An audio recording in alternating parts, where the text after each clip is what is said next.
Hello বন্ধুরা, আজকে আবার একটা নতুন ব্লগে তোমাদেরকে অনেক অনেক ওয়েলকাম। তো আজকের ব্লগটা একদমই ছোট, চলো ভিডিওটা স্কিপ না করে পুরোটা দেখার অনুরোধ রইল। আশা করি খুব ভালো লাগবে, চলো দেখতে থাকো। হ্যালো বন্ধুরা, গুড মর্নিং। কেমন আছো সবাই? আশা করি খুব ভালো আছো এবং সুস্থ আছো। আজকে একটা নতুন ব্লগে তোমাদেরকে অনেক অনেক ওয়েলকাম। চলো আজকের ব্লগটা এখান থেকে স্টার্ট করছি। আর ফার্স্টেই আমি ইন্ট্রোটা দিচ্ছি, কারণ এখন একটু ফাঁকা আছি বলতে সকালে রান্নাবান্না প্রায় কমপ্লিট হয়ে গেছে। জাস্ট কুঁদরি ভাজাটা বসিয়ে দিয়ে এসেছি। আর আজকে রাত থেকেই খুব ঝড় বৃষ্টি, এই দেখো আকাশটা। এই মেঘলা দিনে একলা ঘরে থাকে না তো মন, কাছে যাব কবে পাবো ওগো তোমার নিমন্ত্রণ। প্রচণ্ড মেঘ ধরে আছে আর এত সুন্দর ঠান্ডা বাতাস দিচ্ছে না, মানে কি বলবো। তো আরেকজন ঘুমোচ্ছে আর ঐশীর বাবার ড্রেসটা আনতে এসেছি ওপরে। তো ওগুলো নিয়ে নিচে যাব, তারপর তোমাদেরকে দেখাচ্ছি আজকে কি রান্না হয়েছে।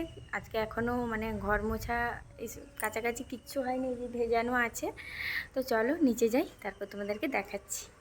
আর সঙ্গে থেকেও কেউ স্কিপ করো না ভিডিওটা। এসো মা লক্ষ্মী, বসো মা লক্ষ্মী, থাকো মা লক্ষ্মী ঘরে ঘরে। এসো মা লক্ষ্মী, বসো মা লক্ষ্মী। এদিকে দেখো আমার পচা মাটা ঘুমু করছে আর ওর বাবা উঠে চলে গেছে, স্নান হয়ে গেছে। তো আমি ড্রেস নিতে এসেছিলাম। আর এদিকে দেখো ঘুমোচ্ছে ও। আর বাইরের প্রকৃতিটা আজকে দেখো এত ভালো, এত সুন্দর ঠান্ডা বাতাস দিচ্ছে, কিন্তু গায়ে এক ফোঁটাও লাগছে না বাতাস। তো এই যে ও ঘুমোচ্ছে, এখন ঘুমোক। আর এদিকে দেখো সব কাজবাজ সেরে স্নান টান করে একটু খাওয়া দাওয়া করে আমি বেরিয়েছি। তো হঠাৎ করে নয়, এটা প্ল্যান ছিল আজ, 5-6 দিন ধরে আর বেরোনোই হচ্ছে না। তো ঘড়িটা সারাতে বেরিয়েছি। আর আকাশের অবস্থা দেখো, এক্ষুনি যেন বৃষ্টি নেমে আসবে। তো ছাতা নিয়ে নিয়েছি, বৃষ্টি হোক আর যাই হোক। আর আমি দাঁড়িয়ে আছি প্রায় 10 মিনিটের উপরে, একটাও অটো পাচ্ছি না, জানো তো। দেখা যাক কখন অটো আসে, তো তারপর যাব। আর হেঁটে অনেকটাই, তো সেই জন্য আমি হেঁটে যাব না। আর এদিকে দেখো ঘড়িটা নিয়ে নিয়েছি এই ব্যাগে। তো এখনও অটো আসছে না, দেখা যাক কখন অটো আসে। আমি তো অপেক্ষা করতে করতে পাগল হয়ে যাচ্ছি, মনে হচ্ছে যেন হাঁটা শুরু করে দিই। তারপরে এই যে দেখো একটা অটো পেলাম অনেক কষ্টে।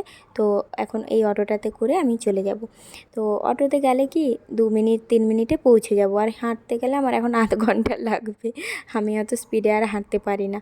তো যাব, ঘড়িটা সারিয়ে নিয়ে আসি, দেখা যাক দোকানটা খোলা আছে নাকি। তো কাজটা সেরে যতটা তাড়াতাড়ি সম্ভব বাড়ি আসা যায় সেটাই চেষ্টা করছি, কারণ ঐশী বাড়িতে আছে আর ওকে ঘুম পাড়াতে পারিনি। তো ও ঘুমোয়নি, ওকে ওর ঠাম্মির কাছে রেখে আমি চলে এসেছি। তো এখন ঘড়িটা সারানো হয়ে গেলেই শান্তি, একবারে নিয়ে বাড়ি ফিরবো। তো আমি এখানে বললাম কত দেরি হবে, আমাকে বললো যে বাজারে যদি কাজ থাকে তো কাজটা করে নাও। আমি বললাম বাজারে কোনো কাজ নেই, আপনি করে দিন, আমি দাঁড়িয়ে আছি। আর কাজ হয়ে গেছিলো তাড়াতাড়ি, এই যে মেশিনটা চেঞ্জ করলো, কিন্তু কোনো মতে সেট করতে পারছিল না। তো সেই জন্য দেরি হলো, আধ ঘন্টার উপরে আমার টাইম লাগলো। তো এইদিকে দেখো সারাচ্ছে। তো আমি একটু ঘড়িগুলো দেখিয়ে দিচ্ছি। এই যে বড় ঘড়িগুলো আছে না, আমার মনে হচ্ছে এইটা নষ্ট, যদি একদম পুরোপুরি নষ্ট হয়ে যেত, একটা নতুন নিয়ে চলে যেতাম। তো এটা সারাতে আমার 285 টাকা লাগলো, বললো 285 টাকা, আমি 260 টাকা দিয়েছি, কোনো মতেই 250 টাকা নেবে না। এদিকে দেখো বাড়ি ফেরার সময় পেয়ারা নিচ্ছি। তো পেয়ারাগুলো এত লোভনীয়, তো ভাবলাম যে একটু পেয়ারা নিয়ে যাই। তো 80 টাকা কেজিতে 500 নিয়েছি। তো এগুলো নিয়ে এখন বাড়ি যাই। আর খালি হাতে বাড়ি গেলে না ঐশী শুধু বলবে আমার জন্য কী এনেছো, আমার জন্য কী এনেছো। ওর পেয়ারা খাওয়া চলবে না, কিন্তু তবুও একটু দেবো। আর এদিকে দেখো এখন বাড়ি যাওয়ার সময় অটো পেয়ে গেছি, তাড়াতাড়ি পেয়ে গেছি। তো এখন অটো ধরে বাড়ি চলে যাব। আর ওর বোতল পরিষ্কার করার জন্য একটা কি বলবো, সেই স্পঞ্জগুলো নিয়েছি, আর এই পেয়ারা নিলাম, আর সেরকম কিছু নিইনি। তো এখন বাড়ি চলে যাব, গিয়ে ঐশীকে স্নান করানো আছে, ভাত খাওয়ানো আছে। আর আমার কাছে ছাড়া তো কারোর কাছে কিছু করে না, তো সেই জন্য আমার আবার বেশি তাড়া। তো এখন কাজ সেরে নিয়ে আমি এখানে দেখো অটোতে বসে আছি, অটোটা এখনও ছাড়েনি। আর হাতে 10 টাকা বের করে রেখেছি, তো 10 টাকা নেয়। বেশি রাস্তা নয়, তো সেই জন্য 10 টাকা নেয়। আর এদিকে দেখো লোকের বাড়ি থেকে ফুল তুলে নিয়ে এসেছি ঐশীর জন্য। তো ফুল, আর এটা আমাদের বাড়ির জবা ফুলটা, কত সুন্দর দেখো। আর এখন বাড়ি চলে এসেছি, আর ওই ফুলগুলো নিয়ে হোলি হ্যাঁ করে খেলছে। তো ওর আনন্দটাই, ওর হাসি মুখটা দেখলেই মনটা ভরে যায়, তাই না? সব মায়েদেরই একই। তো এখানে দেখো মাছটা নিয়ে নিয়েছি, মাছটা ছাড়াবো, তারপর ঐশীকে ভাত খাইয়ে দেবো। তো চলো ভিডিওটা কন্টিনিউ করতে থাকো, আশা করি খুব ভালো লাগবে।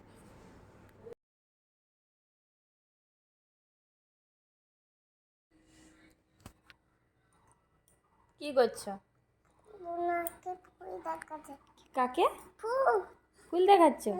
কাদেরকে? বন্ধুরাকে? বন্ধুরাকে ফুল দেখাচ্ছে।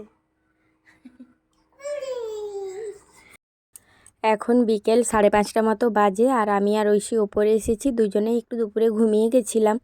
তো এখন ঘুম থেকে উঠে ওপরে এসেছি, মানে ঘুম থেকে উঠে বলতে ঐশী কিছুক্ষণ ওখানে ছিল, দুজনে ছিলাম। ও একটু আলু মুড়ি খেলো, মানে ওর রোজের মানে কি বলবো রুটিন। তো আলু মুড়ি একটু খেয়েছে, তারপর জল খাইয়ে ওকে ওপরে নিয়ে এসছে। বলছি চল জামা কাপড়গুলো তুলে নিই।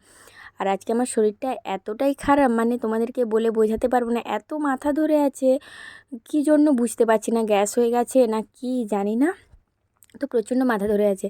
তো ঐশীকে বললাম যে যাও জামা কাপড়গুলো ঘরে রেখে দিয়ে আসো। তো ও কী করলো, সব জামা কাপড় নিয়ে গিয়ে ঘরে কি সুন্দর রেখে দিয়ে এসেছিলো। মানে ওই ভিডিওটা করা হয়নি, ও যেখানে রেখেছিল এত সুন্দরভাবে রেখেছিল, দেখো সব জিনিসগুলোকে ধরে নিয়েছে। এইটুকু বাচ্চা, তার কত কাজ দেখছো। এই দেখো, ওকে বললাম যে রেখে দিয়ে আসো, তো ও চলে গেল। আর যেগুলো ভেজা আছে আমি আবার ওগুলো উল্টে পাল্টে মিলে দিচ্ছি।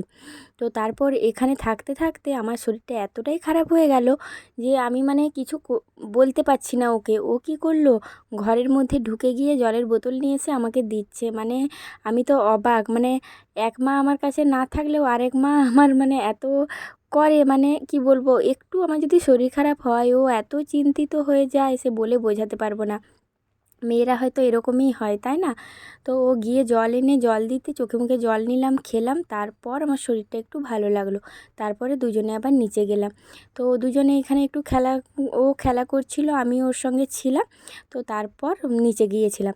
যদি তোমাদের আজকের ভিডিওটা ভালো লেগে থাকে প্লিজ লাইক করো, কমেন্ট করে জানিও কেমন লাগলো, আর পাশে থেকো। চলো আজকের মতো টাটা।